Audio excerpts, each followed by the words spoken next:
Hello दोस्तों, स्वागत है आप सभी का हमारी यूट्यूब चैनल लिमिटेड क्लासेस में।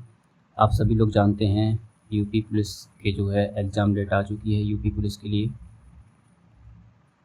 अगस्त में आपके जो है एग्ज़ाम स्टार्ट हो जाएंगे, लास्ट अगस्त में जाके। ओके, तो अब हमारे पास जो है लगभग 20 दिन बचे हुए हैं अगर पूरी तरीके से देखा जाए तो। और इन 20 दिनों में आपको जो है सिलेबस अपना बहुत सारा कवर करना है। अब आप अपना पूरा टाइम जो है रिवीजन पर लगा दीजिए, मोस्ट ऑफ द रिवीजन कीजिए, टेस्ट पेपर लगाइए जितने लगा सकते हैं आप। रिवीजन टेस्ट बस, इसके सिवा कुछ नहीं। अब नया कंटेंट आप पढ़ना बंद कर दीजिए। अब जितना अभी तक पढ़ा उस सबको आप रिवाइज़ कीजिए बैठ के आराम से, ठीक है। उसी रिवीजन की सीरीज़ में हम जो है आपके लिए एक लेके आए हैं एनवायरनमेंट की सीरीज़। यहाँ पर जो है आपको थोड़ा सा कंटेंट देखने को मिलेगा। पूर्वावलोकन ये मार्केट में मिल भी जाता है आपके लिए, वहाँ से भी आप खरीद के इसको पढ़ सकते हैं और यहाँ भी आप इसको देख सकते हैं, पढ़ सकते हैं। कंटेंट रहेगा, उसके बाद उससे रिलेटेड कुछ क्वेश्चंस रहेंगे। और आप सभी जानते हैं कि एनवायरनमेंट से जो है अच्छे खासे क्वेश्चन जो है 10 से 12 क्वेश्चन हर एग्ज़ाम में आपको देखने को मिलेंगे। और यूपी प्लस में भी आपके जो है क्वेश्चन यहाँ से आएंगे। ओके, तो उसी नज़रिए से जो है हम इस वीडियो को देखेंगे, तो लास्ट तक ज़रूर देखिएगा। हमारे पास जो है लगभग 11 चैप्टर हैं, तो ज़्यादा समय नहीं है। इन 11 चैप्टर्स को हमें जो है 11 दिन में ख़त्म करना है। 11 दिन में इनको जो है आप देख लीजिए, ख़त्म कर लीजिए। फिर मैं इस बात की गारंटी देता हूँ आप लोगों को कि यहाँ से आपका एक भी क्वेश्चन बच के नहीं जाएगा। अगर आप एनवायरनमेंट की ये पूरी सीरीज़ कवर कर लेते हैं, यहाँ से क्वेश्चन नहीं छूटने वाला आपका, चाहे कुछ भी हो जाए, यहाँ से क्वेश्चन जाएगा ही नहीं आपका। तो चलिए स्टार्ट करते हैं। पहला, पर्यावरण एवं सतत विकास से। ओके, इसमें जो है आपके 1990 से लेकर क्वेश्चन दिए गए हैं, 1990 से लेकर 2022 तक समझ लीजिए। अभी तक जितने भी एग्ज़ाम्स में सारे क्वेश्चंस आए वो सब यहाँ पर आपको देखने को मिलेंगे। अगर कोई बच्चा जो है ना, ये 7 जो सीरीज आती हैं पूर्वावलोकन की, अगर इनको कंप्लीट कर ले तो उसका एग्ज़ाम हो जाए बड़े आराम से। बस समझ में नहीं आती लोगों के। चलिए फ़िलहाल स्टार्ट करते हैं इस चीज़ को। पर्यावरण एवं सतत विकास, इसमें हम पहले पढ़ेंगे पर्यावरण, उससे रिलेटेड क्वेश्चन होंगे। आज जो है इस ये पढ़ेंगे, इसके बाद एक चैप्टर थोड़ा सा सतत विकास होगा, उसको पढ़ेंगे। इसके अंतर्गत आपको जो है लगभग 50 क्वेश्चन मिल जाएंगे पूरा कंटेंट में ख़त्म होने में।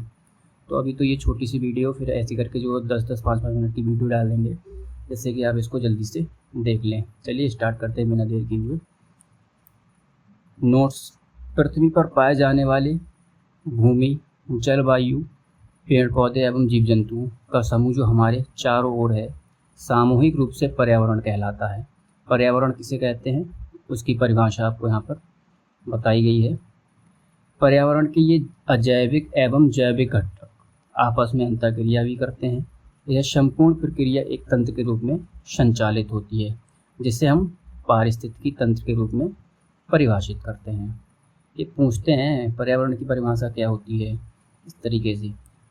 पर्यावरण संरक्षण अधिनियम 1986 के अनुसार, इस अधिनियम के अनुसार क्या है परिभाषा, पर्यावरण किसी जीव के चारों तरफ घिरे भौतिक एवं जैविक दशाएं और उनके साथ अंतःक्रिया को सम्मिलित करता है। क्या क्या शामिल होता है, भौतिक एवं जैविक दशाएं और उनके बीच में जो अंतःक्रिया होती है, ये सब चीज़ें पर्यावरण में शामिल होती है। ध्यान देने वाली बात यह है कि जो पर्यावरण है वो 2 शब्दों से मिलकर बना है, परि और आवरण। परि का अर्थ होता है चारों ओर, ठीक है, चारों ओर। आवरण मतलब एक कवर, अर्थात जो आवरण हमें चारों ओर से घेरे हुए है वही क्या है, पर्यावरण है। ये पर्यावरण का शाब्दिक अर्थ है। ओके, 1986 पर्यावरण अधिनियम के अनुसार पर्यावरण की परिभाषा क्या है वो हमने देख ली, और जो पर्यावरण शब्द है उसका क्या मतलब है वो हमने जाना। ओके, चलिए नेक्स्ट बात करते हैं। पर्यावरण एक अविभाज्य समष्टि है तथा जैविक एवं अजैविक तत्वों वाले पारस्परिक क्रियाशील तंत्र से इसकी रचना होती है। पर्यावरण के 3 संगठक हैं, कौन कौन से हैं, भौतिक या अजैविक जिसको कहते हैं, जैविक और सांस्कृतिक। भौतिक में आपका आ जाएगा स्थल, वायु, जल, ये सब आ जाएंगे। जैविक में आपके पादप, जंतु, सूक्ष्म जीव आ जाएंगे। और सांस्कृतिक यानी कि मानव निर्मित जो गतिविधियाँ होंगी वो सांस्कृतिक पर्यावरण के अंतर्गत आएंगी। ये याद रखना आप तीनों। सांस्कृतिक पर्यावरण के अंतर्गत आर्थिक, सामाजिक, राजनीतिक गतिविधियाँ शामिल होती हैं। अतः पर्यावरण कई संगठनों से निर्मित एक संरचना है। यह सभी जैविक और अजैविक अवयवों का मिश्रण है जो जीवों को चारों ओर से प्रभावित करता है। पर्यावरण के कुछ कारक संसाधन के रूप में कार्य करते हैं, कुछ कारक जो है नियंत्रक के रूप में कार्य करते हैं। तो वहीं पर्यावरण को बृहत व लघु स्तर पर समझा जा सकता है। इसके साथ ही क्षेत्रीय और भूमंडलीय स्तर पर भी पर्यावरण में भिन्नता पाई जाती है। ओके, तो बस ये इतना सा कंटेंट आपका जो है पर्यावरण के बारे में यहाँ पर दे रखा है। पर्यावरण ये एक आपका फ्लो चार्ट हो गया पर्यावरण के बारे में। देख लेते हैं इसको। फ्लो चार्ट बहुत ज़रूरी है, ये शॉर्ट रिवीजन के लिए बहुत काम आते हैं आपके लास्ट टाइम में। ये पर्यावरण है, ठीक है। भिन्नताओं के कारण क्या क्या है, तो जलवायु में परिवर्तन, मृदा का प्रकार, स्थलाकृति में अंतर, ठीक है। इसके संघटक तो 3 संघटक होते हैं, भौतिक, जैविक और अजैविक या ऊर्जा। भौतिक में आपका स्थल, वायु, जल। जैविक में पादप, मनुष्य, जंतु और सूक्ष्म जीव। ऊर्जा में आपका सौर ऊर्जा और भूतापीय ऊर्जा आ जाएगा। ओके, यानी कि पृथ्वी की ऊर्जा और सूर्य की ऊर्जा। कारक तो संसाधन के रूप में और नियंत्रक के रूप में। स्तर, लघु स्तर और बृहद स्तर। लघु स्तर तो जीवाणु का पर्यावरण और बृहद स्तर देखें तो वृक्ष का पर्यावरण। बस ये जो अभी हमने यहाँ पे इतना जो ये पढ़ा है यहाँ पर ये चीज़, इस सबको हमने क्या किया यहाँ पर ये मतलब इस बुक में एक फ्लो चार्ट में दे दिया है। अब आप इस फ्लो चार्ट को एक बार देखेंगे, आपका रिवीजन हो जाएगा। मैं ये मान के चल रहा हूँ कि आपने पढ़ रखा है ये सब चीज़ें, बस यहाँ पर एक रिवीजन के तौर पर इसको जो थोड़ा सा दिमाग में चला जाएगा और यहाँ से क्वेश्चन हमारे क्लियर हो जाएंगे। अब क्वेश्चंस देखते हैं। पहला क्वेश्चन देखिए, पर्यावरण से अभिप्राय है, पूछ लिया। पहला क्वेश्चन ही मिल गया। यूपीपीसीएस प्री 2006 का ये क्वेश्चन है, कहीं भी आपको मिल सकता है, पुलिस में भी मिल ही जाएगा। देखिए, भूमि, जल, वायु, पौधों एवं पशुओं की प्राकृतिक दुनिया जो इनके चारों ओर अस्तित्व में है। हाँ जी, सही बात है एकदम। दूसरा ऑप्शन देखते हैं, उन संपूर्ण दशाओं का योग जो व्यक्ति को एक समय बिंदु पर घेरे हुए होती हैं। ठीक है, ये बात भी। भौतिक, जैविकीय एवं सांस्कृतिक तत्वों की अंतःक्रियात्मक व्यवस्था जो अंतः संबंधित होते हैं। जी हाँ, हमने अभी ये भी पढ़ा था, ये भी ठीक है। तो इसका आंसर क्या हो जाएगा, ये हो जाएगा डी। सभी ऑप्शन अपने आप में राइट हैं, तो इसका सही आंसर हो जाएगा डी। ओके, नेक्स्ट क्वेश्चन, पर्यावरण किससे बनता है। देखा, पूछा था ना भी यहाँ पर, ये मैंने कहा था इसको याद रखना। जैवीय घटकों से, भूआकृतिक घटकों से, अजैव घटकों से या उपयुक्त सभी।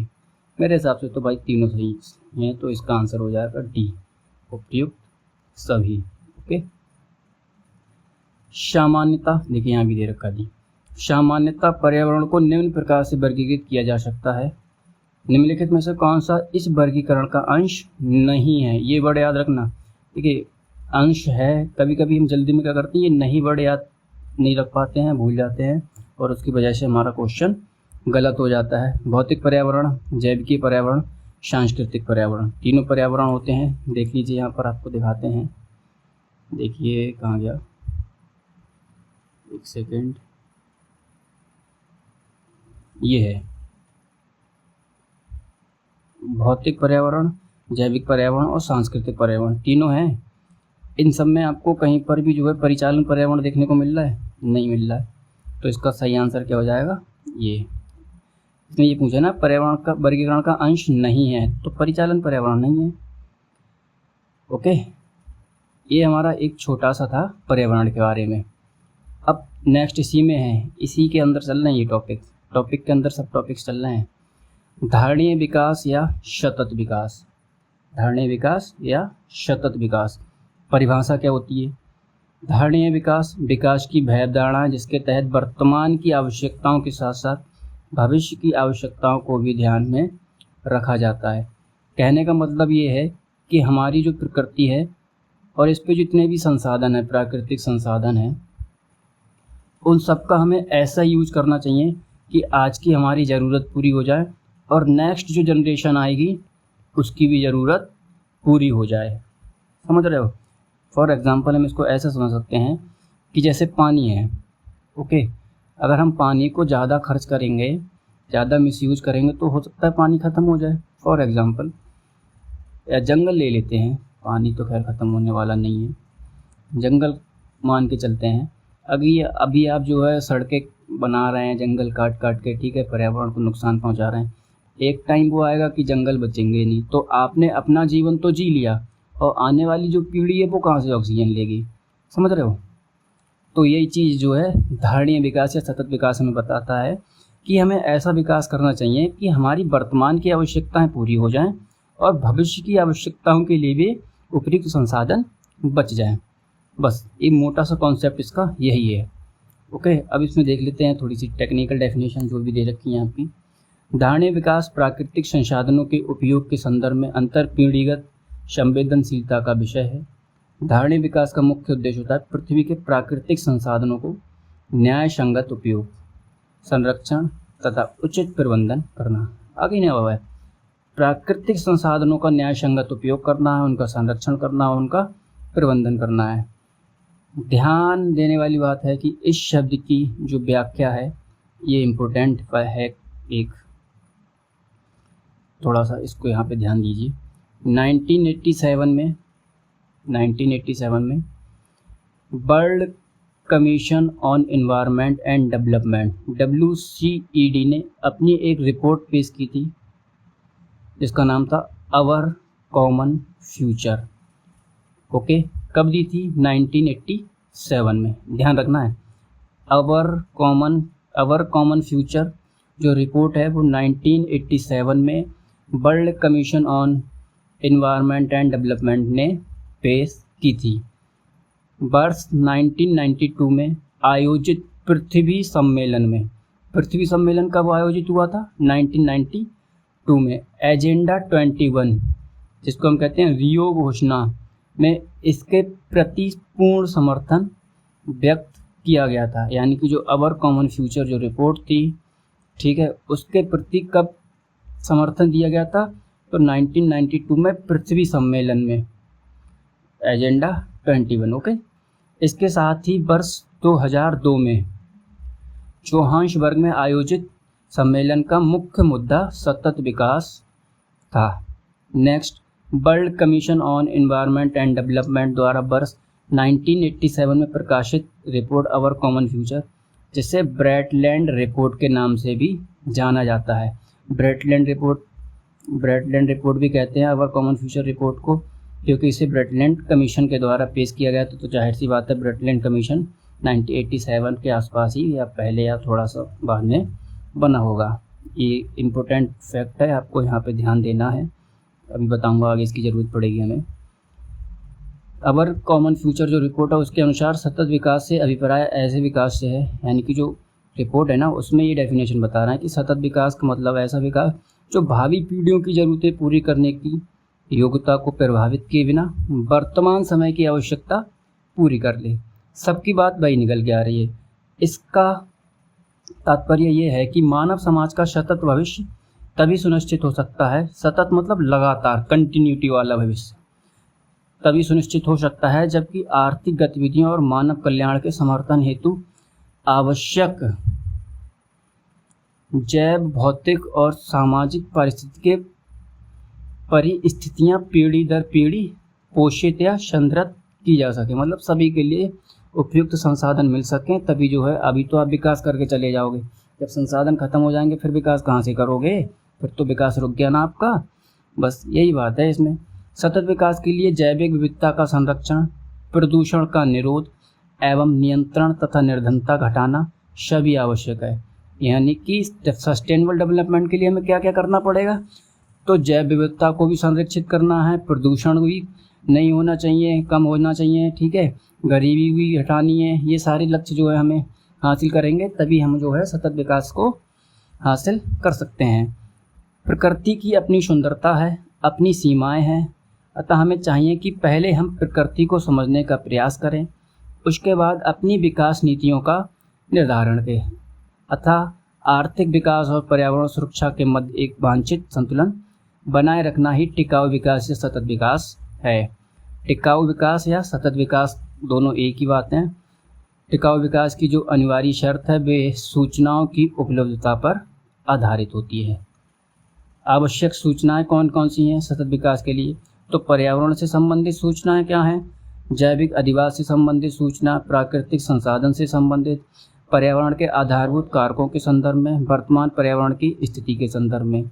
मनुष्य व उसके क्रियाकलापों से संबंधित सूचना क्या क्या है? जनसंख्या वृद्धि दर, जनसंख्या का आकार, विभिन्न संसाधन एवं खाद्य उपलब्धता, गैर अनिवार्य संरचनात्मक सुविधाएं, औसत जीवन स्तर, प्रति व्यक्ति आय, तकनीकी सुधार। ये आवश्यक सूचनाएं हैं। आप चाहें तो इनका एक बार स्क्रीनशॉट ले लीजिए, इस वाले का रिवीजन करने के काम आएगा। ओके, आगे देखते हैं। इसी में उल्लेखनीय है कि ये सूचनाएं सुदूर संवेदन तकनीकी, सांख्यिकी विधि तथा भौगोलिक सूचना तंत्र व पर्यावरण सूचना तंत्र इत्यादि तरीकों से प्राप्त की जाती हैं। इन प्राप्त सूचनाओं के आधार पर अनुकूलतम स्तर का निर्धारण किया जाता है। फिर विकास की योजनाओं की रूपरेखा तैयार की जाती है। एक बात बताओ, हमारी पृथ्वी में कितना खनिज बचा है, कितना कोयला बचा है, इसको जानने के लिए हमारे पास कोई ना कोई सोर्स होना चाहिए। ठीक है, तो हम उसको किसी तकनीक के माध्यम से जानेंगे, तभी तो पता कर पाएंगे हम कि आज हमें इतना कोयला यूज़ करना चाहिए जिससे कि हमारा भविष्य जो है प्रभावित ना हो। समझ रहे हो? बस यही था आपका धारणीय विकास या सतत विकास। आगे हम इसमें जो है अभी आज की वीडियो में बस अभी जो है हम ये इतना ही बात करेंगे। नेक्स्ट में हम जो है अभी एजेंडा 21 क्या होता है, अवर कॉमन फ्यूचर रिपोर्ट वगैरह बहुत सारी चीज़ें पढ़नी है। क्वेश्चन नंबर 1 देख लेते हैं। नीचे 2 कथन दिए गए हैं जिसमें से एक को कथन ए तथा दूसरे को कारण आर कहा गया है। कथन ए क्या है? सतत विकास मानव समाज के कल्याण हेतु महत्वपूर्ण है। रीजन क्या है? सतत विकास से अभिप्राय ऐसे विकास से है जो भावी पीढ़ियों की ज़रूरतें पूरी करने की योग्यता को प्रभावित किए बिना वर्तमान समय की आवश्यकता पूरी करे। दोनों बातें सही हैं, ए तथा आर दोनों सही हैं, तथा आर कथन ए की सही व्याख्या है। जी हाँ, तो इसका सही आंसर हो जाएगा ए। Okay, next question. वर्ष 1987 में संयुक्त राष्ट्र में पर्यावरण से संबंधित एक प्रतिवेदन की प्रस्तुति के उपरांत धारणीय विकास यानी कि सस्टेनेबल डेवलपमेंट पर चर्चा आरंभ हुई। वह प्रतिवेदन था यानी कि वो रिपोर्ट कौन सी थी? अवर कॉमन फ्यूचर, अभी बताया था, बहुत सरल है। ठीक है, क्वेश्चन नंबर 3 देख लेते हैं। 2020 में PCS में पूछा हुआ क्वेश्चन है, देख रहे हो। निम्नलिखित घटनाओं को कालानुक्रमिक रूप क्रम में व्यवस्थित कीजिए तथा नीचे दिए गए कूट से सही उत्तर चुनिए। देखिए, अब हमें इनकी ना तो डेट पता है ना कुछ पता है। ओके, अभी बता दूंगा, लेकिन पहले इसको एक ट्रिक की माध्यम से हम सॉल्व करते हैं। देखिए, अभी हमने पढ़ा था ऊपर कि जो ब्रेटलैंड आयोग है, ब्रेटलैंड आयोग, यही तो ये किसने पेश किया था? इसने एक रिपोर्ट पेश की थी, अवर कॉमन फ्यूचर। ओके, अवर कॉमन फ्यूचर, जिसको हमने एक नाम और दिया था, क्या?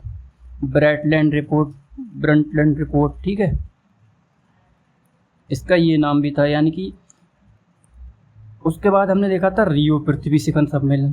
तो देखो, यहाँ पर एक बात तो कन्फर्म है कि ब्रेटलैंड आयोग पहले आया होगा, यानी कि ऑप्शन 2 पहले होगा, और ऑप्शन 1 100% जो है इसके बाद ही होगा, रियो पृथ्वी शिखर सम्मेलन, क्योंकि हमने ये 2 ही पढ़े हैं अभी तक।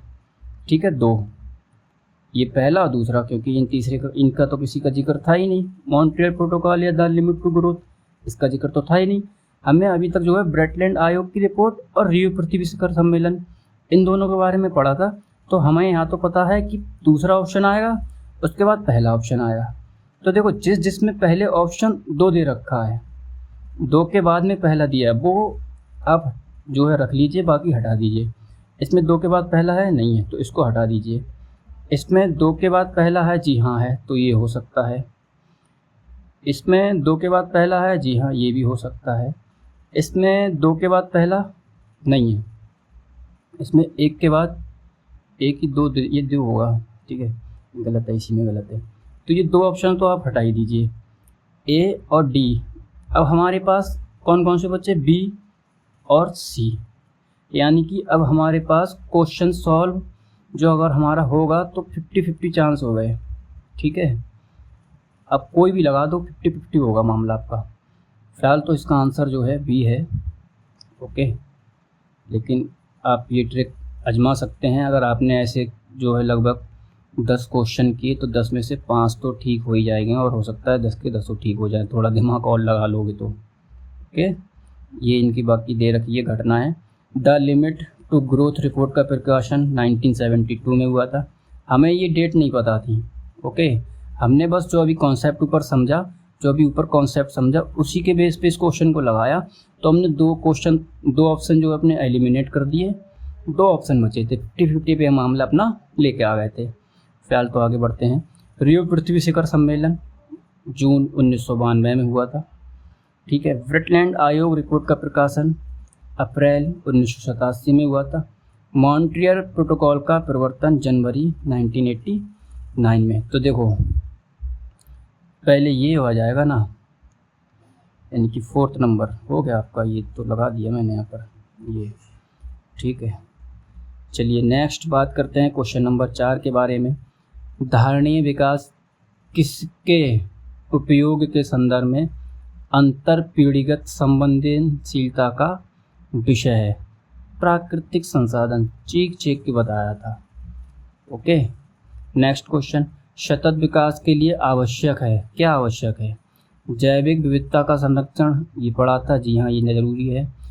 प्रदूषण का निरोध एवं नियंत्रण, हाँ ये भी ज़रूरी है। निर्धनता को घटाना, हाँ ये भी ज़रूरी है। ये तीनों पढ़े था ना मैं भी, तो ऑप्शन डी।